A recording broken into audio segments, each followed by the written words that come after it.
Ayan. Ililinisan ko si Doggy. Kasi pasok siya ng pasok dito. Lagi naman siya sa labas. Ganda nito guys. Lilinis ng tenga. Gusto naman niya eh. Paa. Yung puti niya, kulay itim na. Ay na, pupunasan ko siya. Gusto naman niya yun. Ayan nga, gusto naman niya. Ginanti ko na si Kuro. Si Kuro nakakaawa kasi ang payat ng katawan. Asa na si Kuro? Kakain na yan. Tutulog na ako.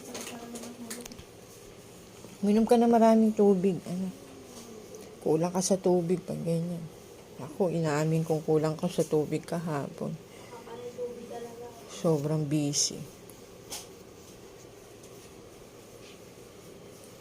Alam mo, itsura yung nag-aano na naman siya. Oo. Yan. Yan. Mo siya, gusto niya yun. Kaya nga. Naano yun. Yan na, tingnan mo. Para busy ka. Ang paa. Umihiga siya sa liter sali. Baliw yan, baliw. Hindi ka pa nanonood kung anong gamot sa ano.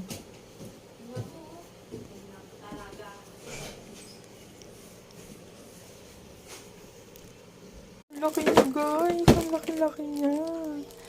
Hindi ko akalain yung ganito siya kalaki. Ang laki niya.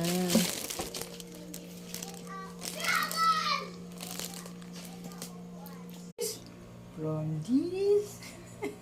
Para akong galit eh. From this to this. From this to this.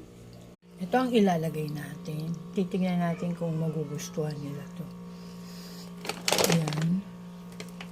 Dapat yan papakain ko sa kanila yan Pasko. Para regalo ko sa kanila. Diba? Medyo mahal eh. Mahal nito eh.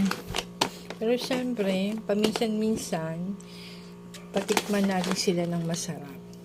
Kasi alam nyo naman ang ginagawa ko, luto eh. Nilulutuan ko sila ng pagkain. Manok, isda, ayan, nilalagyan ko ng kalabasa, malunggay. Ni Cloud. Sarap ba, Cloud? Ha? Sarap ba? Oh, sarap na sarap siya. Ayan na.